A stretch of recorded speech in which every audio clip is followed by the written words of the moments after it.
ನಮಸ್ಕಾರ ಸ್ನೇಹಿತರೆ ನೀವು ಯಾರ ಚಾನಲ್ ಮೇಲೆ ಬಂದಿದ್ದೀವಿ ಅಂತ ಯೋಚನೆ ಮಾಡ್ತಿರ್ಬೋದು. ವಿಡಿಯೋ ಓಪನ್ ಮಾಡಿದರೆ ಇಂಟ್ರೋ ಬೇರೆದು ಬಂತು, ಮಾತಾಡೋದು ಇವ್ರು ಮಾತಾಡ್ತಿದ್ದಾರೆ ಅಂತ ಕನ್ಫ್ಯೂಸ್ ಆಗ್ತಿದ್ದೀರಾ. ಕನ್ಫ್ಯೂಸ್ ಬೇಡ, ನೀವು ಕನ್ನಡ ಕ್ರಿಯೇಟರ್ ಗೈಡ್ ಚಾನಲನ್ನೇ ನೋಡ್ತಿದ್ದೀರಾ.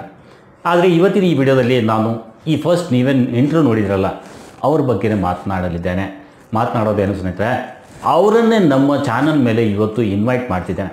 ವಿಡಿಯೋ ತುಂಬ ಇಂಟ್ರೆಸ್ಟಿಂಗ್ ಇದೆ, ವಿಡಿಯೋ ಸ್ಕಿಪ್ ಮಾಡಬೇಡಿ, ವಿಡಿಯೋ ಪೂರ್ತಿ ನೋಡಿ ಸ್ನೇಹಿತರೆ. ಒಬ್ಬ ಚಿಕ್ಕ ಹುಡುಗ ಯೂಟ್ಯೂಬ್ನ ಬಗ್ಗೆ ಅಪಾರವಾದ ಅನುಭವದ ಜೊತೆ ತನ್ನದೊಂದು ಚಾನಲ್ ಮಾಡಿ 15,000 ಸಮೀಪ ಸಬ್ಸ್ಕ್ರೈಬರ್ಸ್ ಗಿಟ್ಟಿಸಿಕೊಂಡು ಒಳ್ಳೊಳ್ಳೆ ಮಾಹಿತಿ ಕೊಡ್ತಾ, ಹಾಗೆ ತನ್ನ ಓದಿನ ಕಡೆಗೂ ಗಮನ ಕೊಟ್ಟು ಯಶಸ್ಸಿನ ಕಡೆ ಸಾಗುತ್ತಿರುವ ಈ ಹುಡುಗನ ಸಾಧನೆ ಇನ್ನೊಬ್ಬರಿಗೆ ಪ್ರೇರಣೆ ಆಗಬಹುದು. ಇವತ್ತು ನಾನು ಟೆಕ್ ವಿತ್ ಭರತ್ ಅನ್ನೋ ಯೂಟ್ಯೂಬ್ ಚಾನಲ್ ಮಾಲೀಕರಾದ ಭರತ್ ಮತ್ತು ಅವರ ತಂದೆಯವರಿಗೆ ನಮ್ಮ ಚಾನಲ್ ಮೇಲೆ ಇನ್ವೈಟ್ ಮಾಡ್ತಿದ್ದೇನೆ. ಭರತ್ ಅವರ ತಂದೆ ಭರತ್ ಅವರಿಗೆ ಯೂಟ್ಯೂಬ್ ಮೇಲೆ ಏನಾದರೂ ಒಂದು ಮಾಡಲಿ ಅಂತ ಅವರ ಬೆನ್ನೆಲುಬಾಗಿ ನಿಂತಿದ್ದಾರೆ.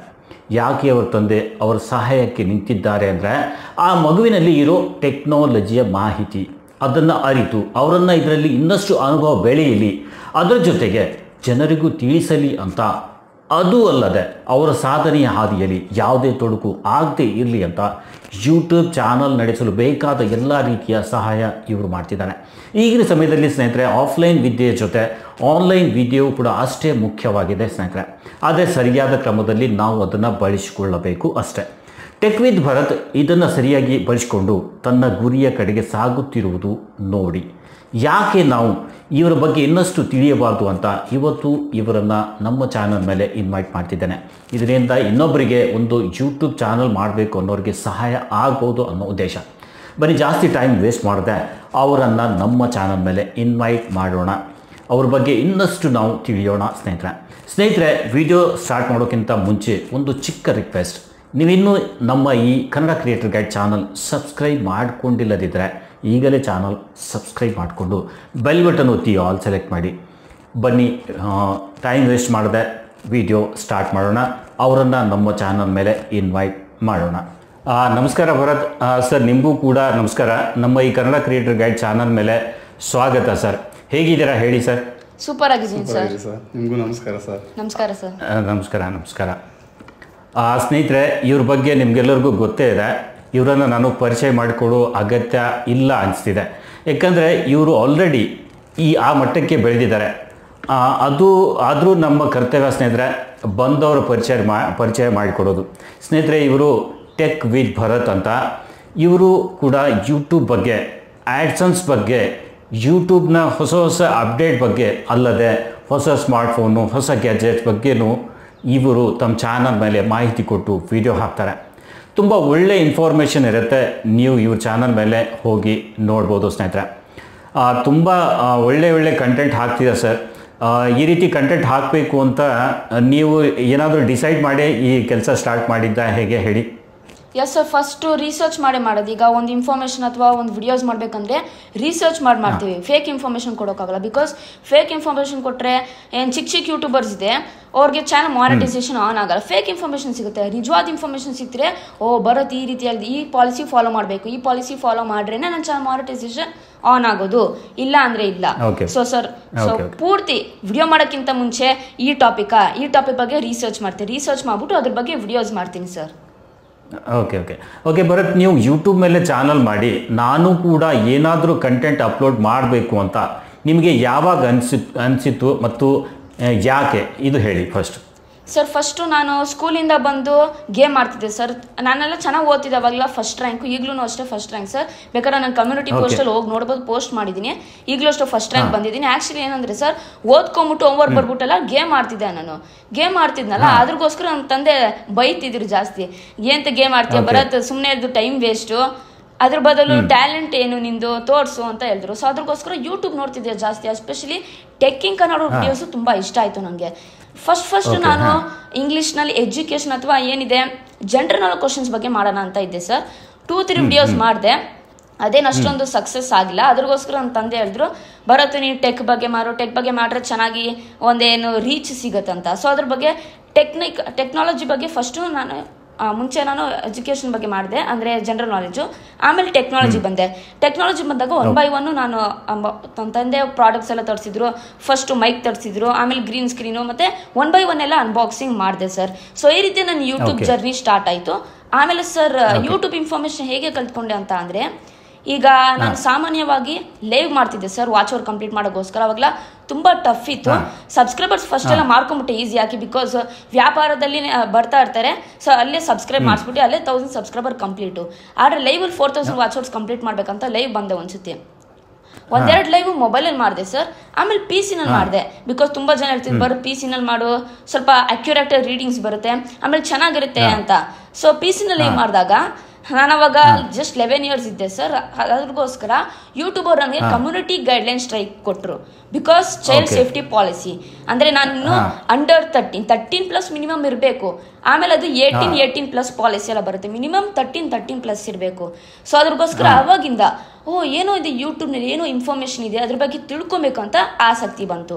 ಅವಾಗ ಯೂಟ್ಯೂಬ್ ಇನ್ಫಾರ್ಮೇಷನ್ ಬಗ್ಗೆ ತಿಳ್ಕೊಳ್ಳೋದು ಆಸಕ್ತಿ ಬಂದಾಗ ಕಮ್ಯುನಿಟಿ ಗೈಡ್ಲೈನ್ಸ್ ಏನು, ಕಾಪಿರೈಟ್ಸ್ ಏನು, ಫೇರ್ ಯೂಸ್ ಏನು, ತಮ್ನೇಲ್ ಮಾಡೋದು ಹೇಗೆ, ಏನು SEO, ಟೈಟಲ್ ಹಾಕೋದು ಹೇಗೆ, ಪೂರ್ತಿ ಅದ್ರ ಬಗ್ಗೆ ತಿಳ್ಕೊಂಡೆ. ಓಕೆ. ಸೊ ಈ ರೀತಿ ನನ್ನ ಯೂಟ್ಯೂಬ್ ಜರ್ನಿ ಸ್ಟಾರ್ಟ್ ಆಯಿತು sir. Okay okay okay good good.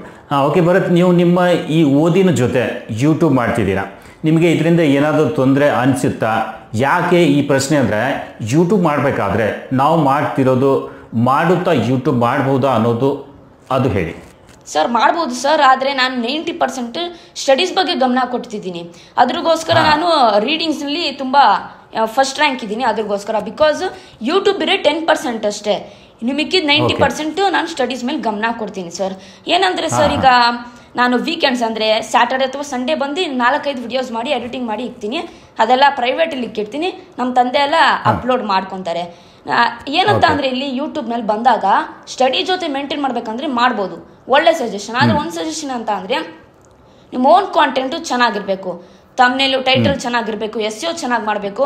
ಜೊತೆಗೆ ಟೈಮ್ ಮ್ಯಾನೇಜ್ಮೆಂಟ್ ತುಂಬ ಮುಖ್ಯ ಸರ್. ಬಿಕಾಸ್ ಟೈಮ್ ಮ್ಯಾನೇಜ್ಮೆಂಟ್ ಸರಿಯಾಗಿ ಮಾಡಿಲ್ಲ ಅಂತಂದರೆ ವಿಡಿಯೋಸ್ ಮಾಡೋಕ್ಕಾಗಲ್ಲ ಸರ್. ಒಂದೊಂದ್ಸತಿ ಸ್ಯಾಟರ್ಡೆ ಸಂಡೇ ಎಲ್ಲ 1 day 2 ವಿಡಿಯೋಸ್ ಮಾಡಿರ್ತೀನಿ, ಬಿಕಾಸ್ ಟೈಮ್ ಮ್ಯಾನೇಜ್ಮೆಂಟ್ ಒಂದೊಂದ್ಸತಿ ನಂದ್ರಲ್ಲಿ ಸರಿ ಇರೋದಿಲ್ಲ. ಸೊ ಅದ್ರಗೋಸ್ಕರ ಆ ಲೆಸನ್ ಕಲ್ತ್ಕೊಂಡೆ ಅಥವಾ ಪಾಠ ಕಲ್ತ್ಕೊಂಡೆ. ಟೈಮ್ ಮ್ಯಾನೇಜ್ಮೆಂಟ್ ಬೇಕು ಯೂಟ್ಯೂಬ್ನಲ್ಲಿ, ಸ್ಟಡಿ ಜೊತೆ ನಾನು ಫೋಕಸ್ ಮಾಡಬೇಕಂತ ಅಂದೆ ಸರ್. ಸೊ ಅದ್ರಗೋಸ್ಕರ ಅವಾಗಿಂದ ನಾನು ಇವಾಗವರೆಗೂ ನಾನು ಸ್ಟಡೀಸ್ ಜೊತೆ ಟೈಮ್ ಮ್ಯಾನೇಜ್ಮೆಂಟ್ ಜೊತೆ ಯೂಟ್ಯೂಬ್ ಕೂಡ ಮಾಡ್ತಾ ಇದ್ದೀನಿ ಸರ್. ಟೈಮ್ ಮ್ಯಾನೇಜ್ಮೆಂಟ್ ತುಂಬ ಮುಖ್ಯ. ಅವಾಗ ನೀವು ಜಾಬ್ ಜೊತೆ ಅಥವಾ ಸ್ಟಡಿ ಜೊತೆ ಆರಾಮಾಗಿ ನೀವು ಯೂಟ್ಯೂಬ್ ಮಾಡ್ಬೋದು. ತೊಂದರೆ ಏನೂ ಇಲ್ಲ ನಿಮಗೆ? ತೊಂದರೆ ಏನು ಅನ್ಸಲ್ಲ? ಅಂದರೆ ಬೇಜಾರು ಅನ್ಸೋದು, ಇದೇನಪ್ಪ ಇದೇನು ಮಾಡ್ತಿದ್ದೀನಿ, ಇದನ್ನು ಮಾಡಬೇಕು ಇದನ್ನು ಮಾಡಬೇಕು, ಈ ರೀತಿ ಬೇಜಾರು ಅನ್ಸಲ್ವಾ? ಒಂದೊಂದ್ಸತಿ ಅನ್ಸುತ್ತಾರೆ, ಬಿಕಾಸ್ ನಮ್ಮ ತಂದೆ ಕೂಡ ಹೇಳ್ತಿದ್ರು, ನನಗೆ ವ್ಯೂಸ್ ಬರ್ತಾ ಇರಲಿಲ್ಲ ಪಪ್ಪ, ನಾನು ಕ್ವಿಟ್ ಮಾಡ್ಬಿಡ್ತೀನಿ ಯೂಟ್ಯೂಬ್, ಬೇಡ ವ್ಯೂಸೇ ಬರ್ತಿಲ್ಲ ಏನೋ ಅಂತ ನಾನು ಹೇಳಿದೆ ನಮ್ಮ ತಂದೆಗೆ. ಅವಾಗ ನಮ್ಮ ತಂದೆ ಹೇಳಿದ್ರು, ಎಲ್ಲ ಬರೋದು ಗಿವ್ ಅಪ್ ಮಾಡಬಾರ್ದು, ಟ್ರೈ ಮಾಡ್ತಾ ಇರಬೇಕು. ಓಕೆ, ಒಬ್ಬ ಆಕ್ಟರು ಒಂದು ಫಿಲಿಮ್ ಮಾಡ್ತಾನಂತ ಅಂದರೆ ಒಂದೇ ಫಿಲ್ಮಲ್ಲಿ ಒಂದು ಸಕ್ಸಸ್ ಆಗಲ್ಲ, ಮಲ್ಟಿಪಲ್ ಫಿಲಿಮ್ ಮಾಡಬೇಕು. ಮಲ್ಟಿಪಲ್ ಫಿಲಿಮ್ ಮಾಡಿದ್ರೇನೆ ಹಿಟ್ ಆಗೋದು, ನೀನು ನಂಬರ್ 1 ಸ್ಥಾನಕ್ಕೆ ಬರ್ತೀಯಾ. ದಯವಿಟ್ಟು ಟ್ರೈ ಮಾಡ್ತಾ ಇರೋ, ಬರೋದು ಬಿಡೋಕ್ಕೆ ಹೋಗ್ಬೇಡ ಯೂಟ್ಯೂಬ್ ಅಂತ ನಮ್ಮ ತಂದೆ ಹೇಳಿದ್ರು. ಸೊ ಯೂಟ್ಯೂಬ್ನಲ್ಲಿ ಇಲ್ಲ ಅಂತ ಅಂದರೆ ವ್ಯೂಸ್ ಕಮ್ಮಿ ಬರ್ತಿದ್ರು, ಕಾನ್ಫಿಡೆನ್ಸ್ ಇರಬೇಕು ಸರ್. ಕಾನ್ಫಿಡೆನ್ಸ್ ಇದ್ದರೆ 200% ಸಕ್ಸಸ್ ಸಿಗುತ್ತೆ. ಅಂದರೆ ನಿಮ್ಮ ತಂದೆ ನಿಮ್ಗೆ ತುಂಬ ಸಪೋರ್ಟ್ ಅನ್ನಿ, ಏನೇ ಮಾಡಿದ್ರು ಸ್ಟಡಿ ಜೊತೆ ಇದು ಕೂಡ ಮಾಡಲಿ ಅನ್ನೋದು ಅವ್ರದ್ದು ನಿಮಗೆ ಹೆಲ್ಪ್ ಇದೆ ಅನ್ನಿ. ಹೌದು ಸರ್. ಓಕೆ ಭರತ್, ನಿಮ್ಮಂಥ ಚಿಕ್ಕ ವಯಸ್ಸಿನ ಮಕ್ಕಳು ತಮ್ಮ ಓದಿನ ಜೊತೆ ಯೂಟ್ಯೂಬ್ ಮಾಡ್ತಾ ದುಡ್ಡು ಮಾಡ್ಬೋದಾ? ಈ ಯೂಟ್ಯೂಬ್ ಮೇಲೆ ಅಂಥ ಅವಕಾಶ ಇದೆಯಾ ಹೇಳಿ? ಎಸ್ ಸರ್, ಅವಕಾಶ ಇದೆ, ಮಾಡ್ಬೋದು. ಆದರೆ ಏನಂತ ಅಂದರೆ ಎರಡ್ರ ಮೇಲೆ ಫೋಕಸ್ ಮಾಡ್ಬೇಕು. ಸ್ಟಡೀಸು ಬಿಡಬಾರ್ದು, ಯೂಟ್ಯೂಬ್ ಬಿಡಬಾರ್ದು. ಯೂಟ್ಯೂಬ್ ಮಾಡ್ತೀರಾ ಅಂತಂದರೆ ಬಿಕಾಸ್ ಎರಡೂ ಒಂದೇ ಲೆವೆಲ್ ಇಟ್ಟರೆ ಚೆನ್ನಾಗಿರುತ್ತೆ. ಅದು ಬಿಟ್ಟು ಸ್ಟಡೀಸ್ ಬಿಟ್ಬಿಟ್ಟು ಬೇರೆ ಯೂಟ್ಯೂಬ್ ಮಾಡ್ತೀನಿ ಅಂತಂದರೆ ಅಲ್ಲೇನು ಸಿಗಲಿಲ್ಲ ಅಂತಂದರೆ ವೇಸ್ಟ್ ಅಲ್ವಾ ಸರ್? ನಮ್ಮದು ಎಜುಕೇಷನು ವೇಸ್ಟ್, ನಮ್ಮ ಟೈಮು ವೇಸ್ಟ್. ಅವಾಗ ಈಗ ಏನಂತಂದ್ರೆ ಯೂಟ್ಯೂಬ್ ಬಂದಾಗ ಸ್ಟಡೀಸ್ ಮೇಲೆ ಜಾಸ್ತಿ ಒಂದು ಸ್ವಲ್ಪ ಫೋಕಸ್ ಮಾಡಿ, ಯೂಟ್ಯೂಬ್ಗೆ ಸೈಡಲ್ಲಿ ಇಟ್ಟಿರಿ. ಈಗ ನಮ್ಮ ಮೇನ್ ಡಿಶ್ ಇರೋದು ಸರ್, ಮೇನ್ ಟಾಪಿಕ್ ಅಥವಾ ಮೇನ್ ಏಮ್ ಇರೋದು ಓದೋದು ಫಸ್ಟ್ ನಾವು ಗಮನ ಕೊಡಬೇಕು. ಅದಾದಮೇಲೆ ನಾವು ಸೈಡ್ ಡಿಶ್ ಎಲ್ಲ ಬರುತ್ತಲ್ಲ ಸರ್, ಸೊ ಅದೇ ರೀತಿ ಯೂಟ್ಯೂಬ್ ಅಂತ ಅನ್ಕೊಬೇಕು. ಸೊ ಇದೇ ರೀತಿ ನಮ್ಮ ತಂದೆ ಹೇಳ್ಕೊಟ್ಟಿರೋದು ಸರ್, ನೀನು ಜಾಸ್ತಿ ಸ್ಟಡೀಸ್ ಮೇಲೆ ಫೋಕಸ್ ಮಾಡಬೇಕು. ಸ್ಟಡೀಸೇ ನಿನ್ನ ಮೇನ್ ಗೋಲು. ಸೈಡ್ ಡಿಶ್ ಅದು ಸೈಡ್ ಯೂಟ್ಯೂಬ್ ಅದೆಲ್ಲ, ಫಸ್ಟು ನೀನು ಸ್ಟಡೀಸ್ ಮೇಲೆ ಫೋಕಸ್ ಮಾಡು ಅಂತ ನಮ್ಮ ತಂದೆ ಹೇಳಿದ್ರು ಸರ್. ಎಸ್ ಎಸ್ ಈಗ ನಿಮ್ಮ ತಂದೆಯವ್ರಿಗೊಂದು ಪ್ರಶ್ನೆ ಸರ್, ನಿಮಗೊಂದು ಪ್ರಶ್ನೆ. ಮಗು ಈಗ ಸ್ಟಡಿ ಜೊತೆ ಯೂಟ್ಯೂಬ್ ಮಾಡ್ತಿದ್ದಾರೆ. ನಿಮ್ಗೆ ಇದರಲ್ಲಿ ಏನಾದರೂ ಚೇಂಜಸ್ ಅನಿಸುತ್ತೆ? ಅಂದರೆ ಸ್ಟಡಿ ಮಾಡ್ತಾ ಇಲ್ಲ ಅಥವಾ ಯೂಟ್ಯೂಬೇ ಮಾಡ್ತಿದ್ದಾರೆ, ಯೂಟ್ಯೂಬ್ ಮಾಡ್ತಾ ಇಲ್ಲ ಸ್ಟಡಿನೇ ಮಾಡ್ತಿದ್ದಾರೆ, ಈ ರೀತಿ ಏನಾದರೂ ಅನಿಸುತ್ತಾ? ಇಲ್ಲ ಸರ್, ಹಂಗೆ ಅನಿಸ್ತಾ ಇಲ್ಲ. ಖುಷಿ ಆಗುತ್ತೆ. ಅದೇ ನಾನು ಹೇಳ್ತೀನಿ, ನನಗೆ ಫಸ್ಟ್ ಸ್ಟಡೀಸ್ಗಳಿಗೆ ಕಾನ್ಸಂಟ್ರೇಟ್ ಮಾಡು. ಯಾವತ್ತೂ ಸ್ಟಡಿ ಮಾತ್ರ ಬಿಡೋಕೆ ಹೋಗಬೇಡ. ಯೂಟ್ಯೂಬ್ ಜಸ್ಟ್ ಟ್ಯಾಲೆಂಟು ಮತ್ತು ಪ್ರೋತ್ಸಾಹಕ್ಕೋಸ್ಕರ ಇರೋದು. ಯಾಕಂದರೆ ಈಗ ಏನಾಗಿದೆ ಅಂದರೆ ಸರ್, ಫಸ್ಟ್ ಎಲ್ಲ ದುಡ್ಡಿದ್ರೆ ದೊಡ್ಡಪ್ಪ ಅಂದರು. ಆಮೇಲೆ ನೆಕ್ಸ್ಟ್ ಬಂತು ಜನರೇಷನ್, ದುಡ್ಡು ದೊಡ್ಡಪ್ಪ, ವಿದ್ಯೆ ಅವರಪ್ಪ ಅಂದರು. ಈಗ ನೆಕ್ಸ್ಟ್ ಜನರೇಷನ್ ಆಗುತ್ತೆ ಅಂದರೆ ದುಡ್ಡೇ ದೊಡ್ಡಪ್ಪ, ವಿದ್ಯೆ ಅವರಪ್ಪ, ತೋರ್ಸಪ್ಪ ನಿನ್ನ ಟ್ಯಾಲೆಂಟ್ ಅಪ್ಪ ಅಂತ ಹಂಗೆ ಬರುತ್ತೆ. ಯಾಕಂದರೆ ಟ್ಯಾಲೆಂಟು ನೆಕ್ಸ್ಟ್ ಫ್ಯೂಚರ್ ಇದೆ. ಯಾಕಂದರೆ ಈಗ ನೆಕ್ಸ್ಟ್ ರೋಬೋಟಿಕ್ ಎಲ್ಲ ಬಂದ್ಬಿಡುತ್ತೆ, ರೋಬೋಟ್ಗಳು. ನಾವೆಲ್ಲ ರೋಬೋಟ್ಗಳ ಜೊತೆ ನೆಕ್ಸ್ಟ್ ಕೆಲಸ ಮಾಡಬೇಕಾಗುತ್ತೆ. ಯಾಕಂದರೆ ನಾವು ಎಜುಕೇಷನ್ ಜೊತೆಗೆ ನಮ್ಮ ಒಂದು ಟ್ಯಾಲೆಂಟ್ಗಳನ್ನ ಇದ್ದರೆ ಮಾತ್ರನೇ ಫ್ಯೂಚರ್ ಮೇಲೆ ಬರೋಕ್ಕಾಗುತ್ತೆ ಈಗಿನ ಮಕ್ಳುಗಳು. ಯಾಕಂದರೆ ಅದಕ್ಕೋಸ್ಕರ ಟ್ಯಾಲೆಂಟು ಬಿಡಕ್ಕೆ ಹೋಗ್ಬಾರ್ದು. ಬರೀ ಎಜುಕೇಷನ್ ಅನ್ನೋದು ಆಗೋದಿಲ್ಲ, ಬರೀ ಓದಿದ್ರೆ ಸಾಕಾಗಲ್ಲ. ಜೊತೆಲಿ ಏನೋ ಸ್ಕಿಲ್, ಎಕ್ಸ್ಟ್ರಾ ಸ್ಕಿಲ್ ಇರಲೇಬೇಕಾಗುತ್ತೆ. ನೋಡಿ, ಉದಾಹರಣೆ ಚೈನಾ ಅವರೆಲ್ಲ ಯಾವಾಗ ನೋಡ್ರು ಅವರೇ ಫಸ್ಟ್ ಬರ್ತಾ ಇರ್ತಾರೆ ಒಲಿಂಪಿಕ್ಸ್ ಅಲ್ಲಿ. ನಮ್ಮ ಇಂಡಿಯಾದವ್ರು ಎಲ್ಲೂ ಇಲ್ಲ, ಇದ್ದಾರೆ. ಬಟ್ ನಾವು ಪೇರೆಂಟ್ಸ್ಗಳು ಬರೀ ಓದು ಅನ್ನೋ ಕಡೆನೇ ಇದು ಮಾಡ್ತಾ ಇದೀವಿ, ಪುಷ್ ಮಾಡ್ತಾ ಇದೀವಿ ಮಕ್ಕಳನ್ನ. ಬೇರೆಯವ್ರ ಹತ್ರ ಏನಿರುತ್ತೆ ಟ್ಯಾಲೆಂಟು ನಾನು ನೋಡಿದೆ, ಒಂದು ಬ್ಯಾಟ್ ಕೊಟ್ಟು ನೋಡಿದೆ, ಬ್ಯಾಟಿಂಗ್ ಆಡೋಕ್ಕೆ ಅಷ್ಟೊಂದು ಸ್ಕಿಲ್ ಇಲ್ಲ. ಬಟ್ ಟಾಕಿಂಗ್ ಕೊಟ್ಟೆ, ಇದರಲ್ಲೆಲ್ಲ ಇವನೇ ಲೀಡರು, ಸ್ಕೂಲ್ಗೆ ಕ್ಲಾಸ್ ಲೀಡರು ಕೂಡ. ಟಾಕಿಂಗ್ ಸ್ಕಿಲ್ ತುಂಬ ಚೆನ್ನಾಗಿತ್ತು. ನಾನು ಅದೇ ಕೇಳಿದೆ, ಒಂದು ದಿವಸ ಗೇಮ್ ಮಾಡ್ಕೊಂಡಿದ್ದೆ, ಒಂದು ದಿವಸ ಹೊಡೆದೆ. ಯಾಕಪ್ಪ ಈ ಥರ ಮಾಡ್ತಿದ್ಯಾ, ಸುಮ್ಮನೆ ಟೈಮ್ ವೇಸ್ಟ್ ಮಾಡ್ತಿದ್ಯಾ ನೀನು, ಗೇಮ್ ಕಂಪ್ನಿ ಒಂದು ಉದ್ಧಾರ ಮಾಡ್ತಿದ್ಯಾ ಅಷ್ಟೇ. ನಿನ್ನ ಸ್ಕಿಲ್ನ ನೀನು ಕಳ್ಕೊತಿದ್ಯಾ, ಏಜಲ್ಲಿ ಏನಿದೆ ನಿಂದು ಏಜ್ ವೇಸ್ಟ್ ಮಾಡ್ಕೊತಿದ್ಯಾ ನೀನು ಟೈಮ್ನ. ಓದಿದ್ಯಾ, ಬರ್ತಿದ್ಯಾ ಎಲ್ಲ ಓಕೆ, ನಾನು ಹೋಮ್ವರ್ಕ್ ಮಾಡಿದ್ಯಾ, ಅದ್ರ ಬಗ್ಗೆ ನಾನು ಏನು ಕಂಪ್ಲೇಂಟ್ ಮಾಡಲ್ಲ. ಬಟ್ ಏನೋ ಎಕ್ಸ್ಟ್ರಾ ಏನಾರ ಮಾಡು, ಫ್ಯೂಚರಲ್ಲಿ ಟೈಮ್ ವೇಸ್ಟ್ ಮಾಡಬೇಡ, ಎಕ್ಸ್ಟ್ರಾ ಸ್ಕಿಲ್ ಏನಾರ ಮಾಡು ಅಂತ ಹೇಳಿದ್ರೆ, ನಾನು ಟೆಕ್ನಿಕಲ್ ಅವ್ರದ್ದು ಎಲ್ಲ ನೋಡ್ತಾ ಇದ್ನಲ್ಲ, ಓಕೆ ನಾನು ಯೂಟ್ಯೂಬ್ ಮಾಡ್ತೀನಿ ಅಂತ ಜನರಲ್ ನಾಲೆಜ್ ಅಂತ ಮಾಡ್ದೆ. ಆ ಚಾನಲ್ ಅಷ್ಟು ಕ್ಲಿಕ್ ಆಗಲಿಲ್ಲ. ಆಮೇಲೆ ನಾನು ಹೇಳಿದೆ, ಈ ಥರ ಏನೋ ತಂದ್ಕೊಡ್ತೀನಿ ಪ್ರಾಡಕ್ಟು, ಅನ್ಬಾಕ್ಸಿಂಗ್ ಮಾಡ್ತಾಯಿರು ನಿಮಗೆ ಅಂತ ಹೇಳಿದೆ. ಅಲ್ಲಿ ಸ್ಟಾರ್ಟ್ ಆಗಿದ್ದು ಜರ್ನಿ. ಇಲ್ಲಿ ಗಂಟ ಬಂದಿವೆ, ನಿಮ್ಮ ಹತ್ರ ಮಾತಾಡೋ ಗಂಟ ಬಂದಿದ್ದಿದೆ. ತುಂಬ ಅಂದರೆ ಸರ್, ನಾನು ನೋಡಿದ್ದೀನಿ, ನಾನು ಕೂಡ ನಿಮ್ಮ ಚಾನಲ್ ತುಂಬ ದಿನದಿಂದ ನಾನು ಫಾಲೋ ಮಾಡ್ತಿದ್ದೀನಿ. ನಿಮ್ಮ ಸಪೋರ್ಟ್ ತುಂಬ ಇದೆ ಸರ್, ತುಂಬ ಇದೆ. ನಾನು ನೋಡಿದ್ದೀನಿ. ಇಷ್ಟು ನೀವು ಮಾಡ್ತಿದ್ದೀರಾ ಅಂದರೆ, ಆ ಮಗುನ ನೀವು ಅರ್ಥ ಮಾಡಿಕೊಂಡು ಅವನ ಜೊತೆ ನೀವು ನಿಂತಿದ್ದೀರಾ ಅಂದರೆ, ಅವ್ನು ಕಲಿತಾ ಈ ಏನು ಟೆಕ್ನಾಲಜಿ ಇದೆ, ಏನು ಹೊಸದು ಬರ್ತಾ ಇದೆ, ಅದ್ರ ಜೊತೆ ಅವ್ನು ಹೋಗ್ತಿದ್ದಾನೆ. ಸೊ ತುಂಬ ನಿಮ್ಮ ಸಪೋರ್ಟ್ ಇದೆ ಅವನಿಗೆ. ಸೊ ಹೀಗೆ ಅವನ ಜೊತೆ ಇರಿ. ಇನ್ನೊಂದು, ಭರತ್, ನಾವು ಚಾನಲ್ ಕ್ರಿಯೇಟ್ ಮಾಡಿ ಅದರ ಮೇಲೆ ವಿಡಿಯೋ ಮಾಡಿ ಹಾಕಬೇಕಾದ್ರೆ ನಮ್ಮ ಹತ್ರ ಏನೇನು ಇರಬೇಕು? ಅಂದರೆ ನಮ್ಮ ಹತ್ರ ಇರೋ ಮಾಮೂಲಿ ಮೊಬೈಲ್ನಿಂದ ಕೆಲಸ ಮಾಡ್ಬೋದಾ ಹೇಳಿ? ಹೌದು ಸರ್, ಸ್ಟಾರ್ಟಿಂಗ್ ಎಲ್ಲ ಮೊಬೈಲಿಂದ ಮಾಡ್ಬೋದು. ನಾನು ಅಷ್ಟೇ, ಫಸ್ಟ್ ಸ್ಟಾರ್ಟಿಂಗ್ ನಮ್ಮ ತಂದೆ ಐಫೋನಿಂದಾನೇ ಮಾಡಿದ್ದು. ಆಮೇಲೆ ಕ್ವಾಲಿಟಿ ಇಂಪ್ರೂವ್ ಮಾಡೋಕ್ಕೋಸ್ಕರ ಕ್ಯಾಮ್ರಾಯಿಂದ ಹೋದ ಸರ್. ಬಿಕಾಸ್ ಏನಂತ ಅಂದ್ರೆ, ಕ್ಲಾರಿಟಿ ಇಂಪ್ರೂವ್ ಮಾಡೋಕ್ಕೋಸ್ಕರ, ಒಂದು ಒಳ್ಳೆ ಕ್ಲಾರಿಟಿ ಕೊಡೋಣ ನಮ್ಮ ಆಡಿಯನ್ಸ್ಗೋಸ್ಕರ. ಆದ್ರೆ ಚಿಕ್ಕ ಯೂಟ್ಯೂಬರ್ಸ್ ಯಾರು ಈಗ ಜಸ್ಟ್ ನ್ಯೂ ಯೂಟ್ಯೂಬರ್ಸ್ ಸ್ಟಾರ್ಟ್ ಮಾಡ್ತಾರೆ ಅವ್ರ ಚಾನೆಲ್ನ, ಅವ್ರು ಬೇಕಾದ್ರೆ ಮೊಬೈಲಿಂದ ಸ್ಟಾರ್ಟ್ ಮಾಡೋದು, ಅದು ಬೆಸ್ಟ್ ಆಪ್ಷನ್. ಯಾವಾಗ ನಿಮ್ಮ ಚಾನಲ್ ಮಾನಿಟೈಸೇಷನ್ ಆನ್ ಆಗುತ್ತೆ, ಯಾವಾಗ ಅರ್ನಿಂಗ್ಸ್ ಬರುತ್ತೆ, ಅವಾಗ ಬೇಕಾದ್ರೆ ನೀವು ಅಪ್ಗ್ರೇಡ್ ಮಾಡ್ಕೊಬೋದು. ಹೊಸ ಫೋನ್ ಪರ್ಚೇಸ್ ಮಾಡೋದು ಅಥವಾ ಒಂದು ಹೊಸ ಕ್ಯಾಮ್ರಾನೇ ಪರ್ಚೇಸ್ ಮಾಡ್ಬೋದು ಸರ್. ಆದ್ರೆ ಇಲ್ಲಿ ಏನಂತ ಅಂದ್ರೆ, ಫಸ್ಟ್ ಸ್ಟಾರ್ಟಿಂಗ್ದು ಫೋನಲ್ಲಿ ಮಾಡಿದ್ರೆ, ಒಂದು ಒಳ್ಳೆ ಮೈಕ್ ಪರ್ಚೇಸ್ ಮಾಡಿದ್ರೆ, ಒಂದು ಒಳ್ಳೆ ಲೈಟಿಂಗ್ ಇತ್ತಂತ ಅಂದ್ರೂ ಸಾಕು ಸರ್, ಆರಾಮಾಗಿ ಯೂಟ್ಯೂಬ್ ಜರ್ನಿನ ಸ್ಟಾರ್ಟ್ ಮಾಡ್ಬೋದು. ಆಮೇಲೆ ಒಳ್ಳೆ ಕಾಂಟೆಂಟ್ ಇಕ್ಬೇಕು, ಬೇರೆಯವ್ರ ವಿಡಿಯೋಸ್ ಎಲ್ಲ ಕಾಪಿ ಮಾಡಕ್ ಹೋಗ್ಬಾರ್ದು, ಇಲ್ಲ ಅಂತ ರಿವ್ಯೂಸ್ ಕಾಂಟೆಂಟ್ ಬರುತ್ತೆ, ಚಾನಲ್ ಮಾನಿಟೈಸೇಷನ್ ಆನ್ ಆಗಲ್ಲ. Yes good. ಸರ್, ನಿಮ್ಮಲ್ಲಿ ಒಂದು ಪ್ರಶ್ನೆ. ನಾನು ನಿಮ್ಮ ಚಾನಲ್ ನೋಡ್ತಿದ್ದೇನೆ, ತುಂಬ ಪ್ರೊಫೆಷನಲ್ ಆಗಿ ವಿಡಿಯೋ ಎಡಿಟ್ ಮಾಡಿ ಹಾಕ್ತೀರಾ, ವಿಡಿಯೋ ಕ್ವಾಲಿಟಿ ಕೂಡ ಅಷ್ಟೇ ಚೆನ್ನಾಗಿರುತ್ತೆ. ಸೊ ತುಂಬ ಖರ್ಚು ನೀವು ಮಾಡಿದ್ದೀರಾ. ಮೊದಲಿಗೆ ಇಷ್ಟು ಖರ್ಚು ಮಾಡಿದ್ದೀರಾ ಯಾಕೆ, ಅದು ಹೇಳಿ ಫಸ್ಟ್.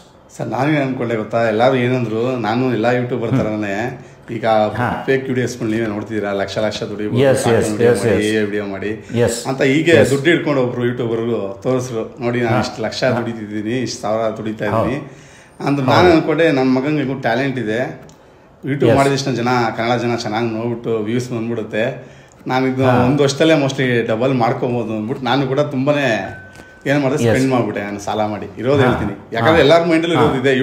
ಹೊಸ ಯೂಟ್ಯೂಬರ್ಸ್ಗಳು ಮೈಂಡ್ ಏನಾಗುತ್ತೆ ಅಂದರೆ, ಕೆಲವು ಯೂಟ್ಯೂಬರ್ಸ್ಗಳು ಆ ರೀತಿ ಒಂದು ಮೈಂಡ್ ಸೆಟ್ನ ಮಾಡ್ತಾರೆ, ಇಲ್ಲಷ್ಟು ಲಕ್ಷ ದುಡಿಬೋದು ಹಂಗೆ ಹಿಂಗೆ ಅಂತ. ಅಂದ್ರೆ ಇಲ್ಲಿ ದುಡಿಬೋದು ಇಲ್ಲ ಅಂತಲ್ಲ, ಫಸ್ಟ್ ಸೆಟಲ್ ಆಗ್ಬೇಕು. ಇಲ್ಲಿ ಯೂಟ್ಯೂಬ್ ಅನ್ನೋದು ನಮ್ಮ ಕಂಟೆಂಟು ಜನಕ್ಕೆ ಇಷ್ಟ ಆಗಂಟ, ನಮ್ಮ ಒಂದು ಆಡಿಯನ್ಸ್ ನಮ್ಮನ್ನ ಇಷ್ಟಪಡೋಗಂಟ ಸ್ವಲ್ಪ ಟೈಮ್ ತೊಗೊಳುತ್ತೆ. ನಾನೇನು ಮಾಡಿದೆ, ತುಂಬ ಅರ್ಜೆಂಟ್ ಮಾಡಿಬಿಟ್ಟೆ ಅಷ್ಟೇ. ಅದಕ್ಕೋಸ್ಕರ ಒಂದು 7 lakhsವರೆಗೂ ಒಂದು ಏನಿದೆ, ನಾನು ಇರೋ ಸ್ವಂತ ಮನೇನ ಆ್ಯಕ್ಚುಲಿ ಸರ್ ಇದು ಸ್ವಂತ ಮನೇನ ಖಾಲಿ ಮಾಡಿ ಬಾಡಿಗೆ ಮನೇಲಿ 19,000 ಬಾಡಿಗೆ ಕಟ್ಕೊಂಡು ಸ್ವಂತ ಮನೆ ಪೂರ್ತಿ ಸ್ಟುಡಿಯೋ ಮಾಡಿಕೊಟ್ಬಿಟ್ಟೆ ಅವನಿಗೆ. ಟೋಟಲ್ PC ಇಂದ ಹಿಡಿದು ಕ್ಯಾಮ್ರಾಯಿಂದ ಹಿಡಿದು ಲೈಟ್ ಸೆಟಪಿಂದ ಹಿಡಿದು ಫುಲ್ ಎಲ್ಲ ಸೆಟಪ್ ಮಾಡಿಕೊಟ್ಬಿಟ್ಟೆ ಸರ್ ನಾನು. ತುಂಬ ಇನ್ವೆಸ್ಟ್ ಮಾಡಿಬಿಟ್ಟೆ. ಅದೊಂದು ಸ್ವಲ್ಪ ಲೇಟ್, ಬಟ್ ಈ ಅರ್ನಿಂಗ್ ಈಗ ಸ್ಟಾರ್ಟ್ ಆಗ್ತಿದೆ. ನಮ್ದು ಆಗಲೇ 2 ಪೇಮೆಂಟ್ ಆಯಿತು ನೋಡಿ. ಬಟ್ ಅದೇ ನಿಧಾನ. ಎಸ್ ನಿಧಾನ ಸರ್. ಇಲ್ಲಿ ನಾನು ಹೇಳೋದಿಷ್ಟೇ, ನಾನು ಕೇಳಿದ ಪ್ರಶ್ನೆ ಯಾಕಂದರೆ ಇಮಿಡಿಯೇಟ್ ಆಗಿ ಯಾರು ಕೂಡ ಈ ರೀತಿ ಇನ್ವೆಸ್ಟ್ಮೆಂಟ್ ಮಾಡಬಾರ್ದು. ಬಿಕಾಸ್ ನಾವು ನೀವು ನೋಡಿರ್ಬೋದು ಎಂಥ ಕಂಟೆಂಟ್ ನಡೆಯುತ್ತೆ ಯೂಟ್ಯೂಬ್ ಮೇಲೆ ಅನ್ನೋದು. ಸುಳ್ಳು ಜಾಸ್ತಿ ನಡೆಯುತ್ತೆ, ಸತ್ಯ ಕಮ್ಮಿ ನಡೆಯುತ್ತೆ ಈ ಯೂಟ್ಯೂಬ್ ಮೇಲೆ. ನೀವು ಅದರಿಂದ ದುಡ್ಡು ಮಾಡ್ತೀರಾ ಹಾಗೆ ಹಿಂಗೆ ಅಂತ ಏನೇನೋ ಸುಳ್ಳು ಮಾತಾಡಿದರೆ ಆ ಕಂಟೆಂಟ್ ನಡೆಯುತ್ತೆ. ಬರೋದು ನಾವು ಸತ್ಯವಾಗ್ಲೂ ಹೇಳಿದರೆ ಆ ಕಂಟೆಂಟ್ ನಡೆಯಲ್ಲ. ಈ ರೀತಿ ಇದೆ. ಬಟ್ ನಡೆಯುತ್ತೆ, ಅದಕ್ಕೊಂದು ಸ್ವಲ್ಪ ಟೈಮ್ ಬೇಕು ಅಷ್ಟೇ. ಸೊ ಮಾಡಿದ್ದೀರಾ, ಓಕೆ, ಬೆಸ್ಟ್ ಇದೆ, ಕಂಟೆಂಟ್ ಚೆನ್ನಾಗಿದೆ, ಹಾಕ್ತಿದ್ದೀರಾ, ಮಾಡಿ. ಭರತ್, ನಾವು ಯೂಟ್ಯೂಬ್ ಚಾನಲ್ ಮಾಡಿ ಸಬ್ಸ್ಕ್ರೈಬರ್ಸ್ ಮತ್ತು ವಾಚ್ ಅವರ್ ಪರ್ಚೇಸ್ ಮಾಡಿ ಅದರಿಂದ ದುಡ್ಡು ಮಾಡೋಕ್ಕಾಗತ್ತಾ? ಏಕೆಂದರೆ ಇಂಥ ವೆಬ್ಸೈಟ್ ಅದು ಇದು ತುಂಬ ಇದೆ. ಅದು ಯೂಸ್ ಆಗುತ್ತಾ ಹೇಳಿ ಒಂದು ಸ್ವಲ್ಪ ನೋಡೋಣ. ಇಲ್ಲ ಸರ್, ಈ ರೀತಿ ಪರ್ಚೇಸ್ ಮಾಡ್ರೆ ನೀವು ಅನ್ಕೋಬಹುದು, ಅಯ್ಯೋ ನಮ್ಮ ಚಾನಲ್ ಮಾನಿಟೈಸೇಷನ್ ಆಗೋಯ್ತಲ್ಲ ಅಂತ. ಆದ್ರೆ ವೇಸ್ಟ್ ಸರ್. ನೀವು ಆರ್ಗ್ಯಾನಿಕ್ ಆಗಿ 1000 ಸಬ್ಸ್ಕ್ರೈಬ್ ಮತ್ತೆ 4,000 ವಾಚರ್ಸ್ ಪಡ್ಕೊಂಡ್ರೆ, ಈಗ ನಾನು ನಮ್ಮ ತಂದೆ ವಿಡಿಯೋ ಮಾಡಿದೀವಿ ಸರ್. ಒಂದು ವಿಡಿಯೋ 1000 ಸಬ್ಸ್ಕ್ರೈಬರ್ 4,000 ವಾಚರ್ ಹೇಗೆ ಕಂಪ್ಲೀಟ್ ಮಾಡೋದು ಅಂತ. ಆ ವಿಡಿಯೋದಲ್ಲಿ ಆರ್ಗ್ಯಾನಿಕ್ ಆಗಿ ಹೇಗೆ ಕಂಪ್ಲೀಟ್ ಮಾಡೋದು ಅಂತ ಹೇಳ್ಕೊಟ್ಟಿದೀವಿ. ಆ ರೀತಿ ಆರ್ಗ್ಯಾನಿಕ್ ಆಗಿ ಕಂಪ್ಲೀಟ್ ಮಾಡ್ರೆ ನಿಮ್ಗೆ ಏನಿದೆ ಲಾಂಗ್ ಟರ್ಮ್ ಅಂದ್ರೆ ದೀರ್ಘಕಾಲ ವಿಡಿಯೋಸ್ ಮಾಡ್ಬೋದು ನೀವು. ಆಮೇಲೆ ಪ್ಲಸ್ ವ್ಯೂಸು ಕೂಡ ಹಂಗೆ ಬರುತ್ತೆ ನಿಮಗೆ. ಅದ್ರ ಬದಲು ನೀವು ಡೈರೆಕ್ಟ್ ಆಗಿ 1000 ಸಬ್ಸ್ಕ್ರೈಬ್ 4,000 ವಾಚರ್ ಪರ್ಚೇಸ್ ಮಾಡ್ರೆ ನಿಮಗೆ ವ್ಯೂಸ್ ಬರೋದಿಲ್ಲ, ಅರ್ನಿಂಗ್ಸ್ ಕೂಡ ನಿಮ್ಗೆ ಆಗೋದಿಲ್ಲ. ಸೊ ತುಂಬಾ ಕಷ್ಟ ಆಗುತ್ತೆ, ಲಾಂಗ್ ಟರ್ಮ್ ಮಾಡಕ್ಕಾಗಲ್ಲ. ನಿಮ್ಗೆ ಅನ್ಸ್ಬಿಡುತ್ತೆ, ಅಯ್ಯೋ ಮಾನಿಟೈಸೇಷನ್ ಮಾಡ್ಕೊಂಡು ಚಾನಲ್ ವೇಸ್ಟ್ ಆಗೋಯ್ತಲ್ಲ, ಬಿಟ್ಬಿಡ್ತೀನಿ ಯೂಟ್ಯೂಬ್ ಅಂತ ಯೂಟ್ಯೂಬ್ ಕ್ವಿಟ್ ಮಾಡ್ಬಿಡ್ತೀರಾ. ಈ ಕಡೆ ಹೇಳಿ ಸರ್, ಕೇಳಿಸ್ತಿದೆ. ಖಂಡಿತ ಇದು ದುಡ್ಡಿನ ವೇಸ್ಟ್ ಖರ್ಚು ಇದು. ಯಾಕಂದರೆ ಇದರಿಂದ ನಾವು ವಾಚ್ ಟೈಮ್ ಪರ್ಚೇಸ್ ಮಾಡ್ಕೋಬೋದು, ಸಬ್ಸ್ಕ್ರೈಬರ್ಸ್ ತೊಗೋಬೋದು, ಓಕೆ, ಚಾನಲ್ ಮಾನಿಟೈಸ್ ಕೂಡ ಮಾಡ್ಕೋಬೋದು. ಬಟ್ ಇಷ್ಟು ಮಾಡಿದರೆ ದುಡ್ಡು ಬರಲ್ಲ. ನಾವು ನೆಕ್ಸ್ಟ್ ಆದರೂ ಕೆಲಸ ಮಾಡಲೇಬೇಕು. ನಾವು ಫಸ್ಟ್ನಿಂದ ಆರ್ಗ್ಯಾನಿಕಲಿ ಕೆಲಸ ಮಾಡ್ತಾ ಹೋದರೆ ಮಾತ್ರ ಇದು ನಾವು ಲಾಂಗ್ ಟೈಮ್ವರೆಗೂ ಈ ಯೂಟ್ಯೂಬ್ ಮೇಲೆ ದುಡ್ಡು ಮಾಡಲಿಕ್ಕೆ ಸಾಧ್ಯ. ಅದರ್ವೈಸ್ ನಾವೇನು ಮಾಡ್ತೀವಿ, ಡಿಮೋಟಿವೇಟ್ ಆಗಿ ದುಡ್ಡು ಖರ್ಚು ಮಾಡಿರ್ತೀವಿ, ವ್ಯೂಸ್ ಬಂದಿಲ್ಲ, ಸಬ್ಸ್ಕ್ರೈಬರ್ಸ್ ಜಾಸ್ತಿ ಆಗ್ತಿಲ್ಲ, ಆಮೇಲೆ ದುಡ್ಡು ಬರ್ತಾ ಇಲ್ಲ ಅಂದರೆ ಏನಾಗುತ್ತೆ, ಕ್ವಿಟ್ ಮಾಡೋದು ಒಂದೇ ದಾರಿ ಉಳಿಯುತ್ತೆ. ನೆಕ್ಸ್ಟ್ ಹೊಸ ಚಾನಲ್ ಕೂಡ ನಾವು ಮಾಡಲಿಕ್ಕೆ ಸಾಧ್ಯ ಆಗಲ್ಲ. ಹೌದಾ? ಇದಕ್ಕೇನಂತೀರಾ ನೀವು?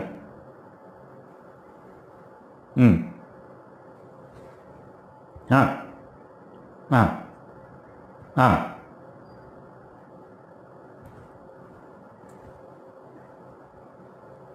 ಎಸ್ ಹಾಂ ಹಾಂ